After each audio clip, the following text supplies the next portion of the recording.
ఇప్పుడు చాలామంది ముఖ్యంగా మీరన్నట్టు క్రేజీగా యూత్లో చూసినట్లయితే చదువుకొని తల్లిదండ్రులకి ఉద్యోగం చేసి పెట్టాల్సిన ఏజ్లో చాలామంది ఏదో ఒక సొసైటీ పిలిచిందనో అంటే దాని మీద ఇంట్రెస్ట్ తోటి వెళ్ళిపోతున్నారు. ఇక్కడ తల్లిదండ్రులు అనాథల్లాగా మిగిలిపోతున్నారు. అది ఒకటైతే, రెండోది ఎందుకంటే నేను జ్యోతిష్యం చేస్తుంటాను కాబట్టి నా దగ్గరికి ఇట్లాంటి క్లయింట్స్ వస్తూ ఉంటాను. ఒక అమ్మాయి కానీ అబ్బాయి కానీ మ్యారేజ్ అవుతుంది, ఏదో ఒక 4-5 ఏళ్ళు అయి ఉంటుంది. ఆ అబ్బాయి టక్మని నేను స్పిరిచువల్ వైపే వెళ్తున్నాను అంటాడు. ఇట్లా స్పిరిచువల్ వైపు ఏంటంటే ఈ అమ్మాయి ఏమవ్వాలి, ఈ అమ్మాయి ఏమవ్వాలి? లేదా చాలామంది ఇప్పుడు ఏమవుతుంది, పెళ్ళి చేసుకుంటారు. ఆ అమ్మాయి నేను ఏదో గురువుని మొక్కుతున్నా, నాకు ఆ గురువే శరణ్యం అని ఇట్లా అంటే వైజ్ వర్ష అనేక కోణాల్లో ఇవి ఎక్కువగా చూస్తున్నప్పుడు వీళ్ళని ఎలా బ్యాలెన్స్ చేయాలి, ఎలా వాళ్ళని తిరిగి దారిలో పెట్టాలి? దానివల్ల ఏమవుతుందంటే గృహస్థాశ్రమం దెబ్బతినిపోతుంది.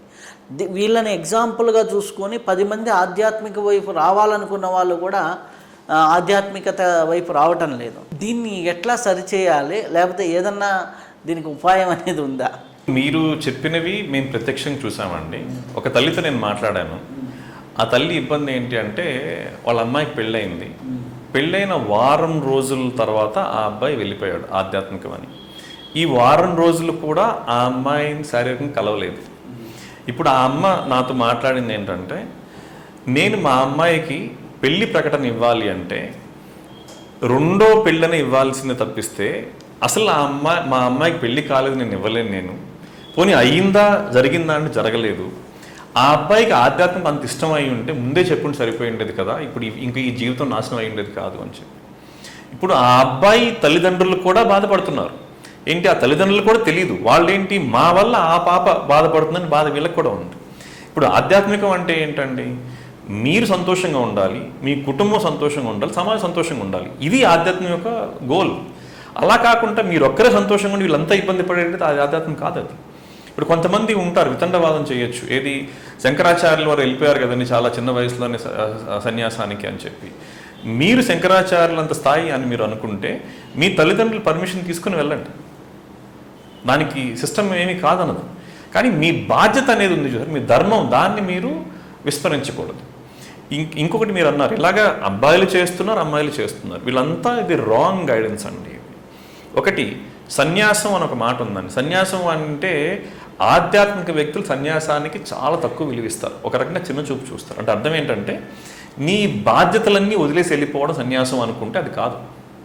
ఇప్పుడు ఋషి అంటే ఎవరు, నీ కుటుంబ ధర్మాలు నీ కుటుంబ బాధ్యతలు అన్నీ నువ్వు నెరవేర్చి ఇవి కాకుండా వేరే బాధ్యతలు కూడా తీసుకునేవాడు మహర్షి. మహర్షి ఏ ఆధ్యాత్మిక వ్యక్తి అయినా కూడా ఇదే చేయాలి. మీ బాధ్యత మీ కుటుంబ బాధ్యత కాకుండా మీకు సమాజ బాధ్యత కూడా తీసుకునే శక్తి మీకు ఉండాలి. అంతేగాని దీన్ని వదిలేసి వెళ్ళిపోవడం కాదు. ఇక్కడ ఎక్కడో ఒక రాంగ్ గైడెన్స్ అనేది జరుగుతుందండి. దాన్ని మనం ఈరోజు అక్నాలెడ్జ్ చేస్తున్నాము, దీన్ని తప్పకుండా కరెక్ట్ చేయాలి. కరెక్ట్ చేసే అంత శక్తి మనకుందా, మన మాట అందరూ వింటారా అంటే చెప్పలేము. కానీ మీరు చాలా మంచి విషయాన్ని ప్రస్తావించారు. మేము అంటే ఈ మహర్షి దగ్గర ఎవరైతే సాధన చేశారో వాళ్ళందరికీ చాలా క్లియర్ కట్గా ఇన్స్ట్రక్షన్స్ అన్నమాట. అంటే మీ ఇంట్లో మీ పెద్దవాళ్ళని చూసుకోకుండా మీరు ఇక్కడ వచ్చి సేవ చేస్తే అది కరెక్ట్ కాదు. మీ పిల్లలకి ఇంకోటి చెప్తున్నాను, బయట వాళ్ళు డొనేషన్లు ఇవ్వడం కాదండి, మేము ఆశ్రమానికి డొనేషన్ ఇచ్చినా కూడా మా శక్తి ఎంతో చూసుకొని దాన్ని బట్టే ఇమ్మంటారు. కానీ మా కుటుంబానికి లేకుండా నేను మొత్తం ఏ పేరు కోసం గొప్ప కోసం ఆశ్రమానికి ఇచ్చేస్తానంటే మహర్షి ఒప్పుకోరు. అది కరెక్ట్ కూడా కాదు. చాలా ఇది అనమాట. ఎందుకంటే నేను మొన్న ఒక సొసైటీకి వెళ్ళాను. అంటే ఆంధ్రప్రదేశ్లో ఆల్మోస్ట్ అన్ని సొసైటీలు గడప నేను తొక్కాను కాబట్టి ఒకటి వెళ్తే వాళ్ళ కొడుకులు వచ్చి అక్కడ గొడవ చేస్తున్నారు. సంథింగ్ ఇష్యూ ఏంటి అంటే ఆవిడకి ఏదో సంథింగ్ 4 ఎకరాల పొలం ఉంది. ఆ గురువుగారు అడిగారు, వీళ్ళు ఏమన్నా పిల్లలు ఏమన్నా వెళ్ళాఫా అంటే సొంత ఇల్లులు ఎవరికీ లేవు. ఇంకా అర్థమైపోయింది కదా. ఒకరేదో మెకానిక్ షెడ్ పెట్టుకొని, ఇంకొకరేదో చిన్న పానీపూరి బండి ఈ టైప్లో ఉన్నారు. అంటే middle class, below middle class range వాళ్ళకి ఆవిడ వెళ్ళిపోయేసి ఆ గురువు గారికి పాదపూజ చేసి ఆ ఉన్న తండ్రి గారు ఇచ్చిన 4 ఎకరాలు ముగ్గురు పిల్లలకని ఆయన వీలునామా రాసి ఇచ్చారు. అది తీసుకెళ్ళి తల్లిగారు వేరే సొసైటీ వాళ్ళకి ఇచ్చారు. అక్కడ ఏంటంటే ఈ పిల్లలు నార్మల్, ఈ నార్మల్ పిల్లలు ఆ సొసైటీతో ఫైట్ చేస్తున్నారు. తల్లి ఆల్రెడీ సంతకం పెట్టింది, వాళ్ళు లీగల్గా మాకు రిజిస్టర్ చేసింది అంటున్నారు. వీళ్ళేమో పిల్లలు సంతకం పెట్టకుండా ఉండే. ఇంత పెద్ద సొసైటీతో ఈ సామాన్యులు పోటీ పడ్డారు.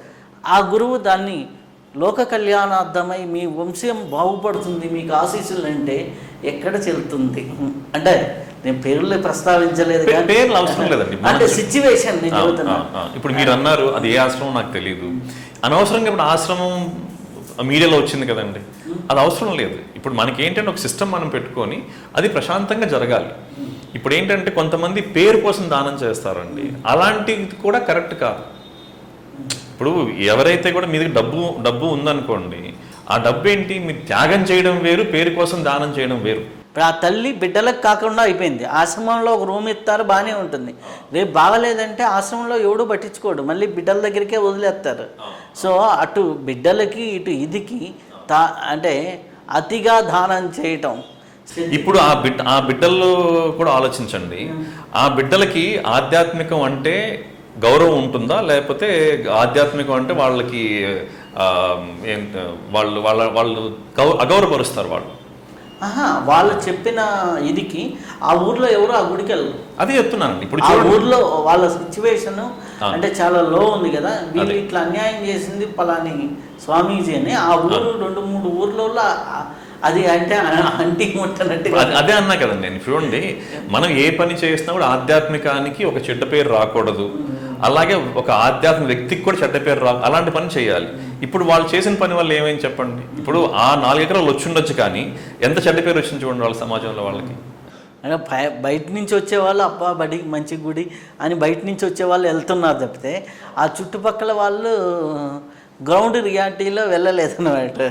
సో ఇట్లా ఉంటాయి. అవి ఏమవుతాయి, దూరపు నుంచి వచ్చేవాళ్ళు సహజంగా కొంతకాలం అయిపోయిన తర్వాత ఒకసారి వెళ్తారు, 2 సార్లు వెళ్తారు. లోకల్ పీపుల్ రాకపోతే ఆటోమేటిక్గా లోకల్ సపోర్ట్ లేకపోతే ఏ ఆశ్రమం అయినా ఏ ఇదైనా డైల్యూట్ అయిపోతుంది.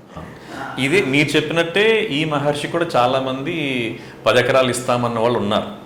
మహర్షి ఏం చేశారంటే ఒకే మాట అన్నారు అనమాట, 5 సంవత్సరాల తర్వాత రండి అన్నారు. ఇప్పుడు ఒక వ్యక్తి ఆ రోజు ఒక హైప్లో ఇవ్వాలనుకోవచ్చు, 5 సంవత్సరాల తర్వాత రమ్మన్నారు, 5 సంవత్సరాల తర్వాత ఇస్తానన్నారు అనుకోండి, మళ్ళీ 5 సంవత్సరాలు రమ్మంటారు అనమాట. అంటే ఉద్దేశం ఏంటి అంటే మీరు ఎందుకు ఇస్తున్నారు? నిజంగా మీకు మీరు 5 ఎకరాలు కానీ మీరు ఇవ్వాలి అనుకుంటే మీకు ఎన్ని ఎకరాలు ఉండాలి? మీకు ఒక 100 ఎకరాలు ఉన్న వాళ్ళు 5 ఎకరాలు ఇస్తాను అంటే అర్థం ఉంది. 5 ఎకరాలు ఉన్న 5 ఎకరాలు ఇవ్వడం అనేది కరెక్ట్ కాదు కదంటే. వాస్తవంగా చెప్పాలంటే ఆ పిల్లలు ఏమనుకుంటారు, ఈయన మహర్షి గారు ఈయన దొంగ, మా అమ్మ దగ్గర మొత్తం దోచుకున్నారు అనుకుంటారు తప్పిస్తే వాళ్ళకి ఆధ్యాత్మిక మీద గౌరవం మనం పుట్టించడం కాదు. నేను మీకు ఇందాకే చెప్పాను, సేవ చేయాలి అంటే డబ్బు అనేది ప్రధానం కాదండి. అంటే డబ్బు అవసరం, కానీ దానికన్నా వేరే ఉన్నాయి. ఎంత ఉంటే అంతతో చేసుకోండి. ఇప్పుడు ఇంత ఉంటేనే చేస్తానని అవసరం లేదు కదండి. ఇప్పుడు మీరు మా ఇంటికి వచ్చారు, నేను మీకు భోజనం పెట్టాలనుకోండి, ఏముంది పెరుగు అన్నం ఉంటే సరిపోతుంది అంతే. ఎక్కువ ఉంటే ఎక్కువ పెడతాను, తక్కువ ఉంటే ఇంతే. ఇంతకుమించి ఇప్పుడు మీరు ఎంత ఉంటే అంతే పెడతాను తప్పిస్తే పెట్టడంలో తేడా ఉండదు, ఆ ప్రేమలో తేడా ఉండదు. రేపు నాకు డబ్బులు ఎప్పుడు వస్తాయి? నేను కష్టపడి నేను ఎక్కువ శ్రమించి నేను సంపాదించడం డబ్బులు ఎక్కువ వస్తాయి కదా నాకు. వేరే వాళ్ళ దగ్గర నేను తీసుకున్నప్పుడు ఏమవుతుంది, నా శ్రమపడే శక్తి తగ్గిపోతుంది కదండి. ఇప్పుడు జనాల్లో ఆ శ్రమపడే శక్తి పెంచాలని ఈ ఉద్దేశం. తపశక్తి అంటే మ్యాజిక్లు జరగవు, మనలో శ్రమపడే శక్తి పెంచడం అనమాట తపశక్తి అంటే.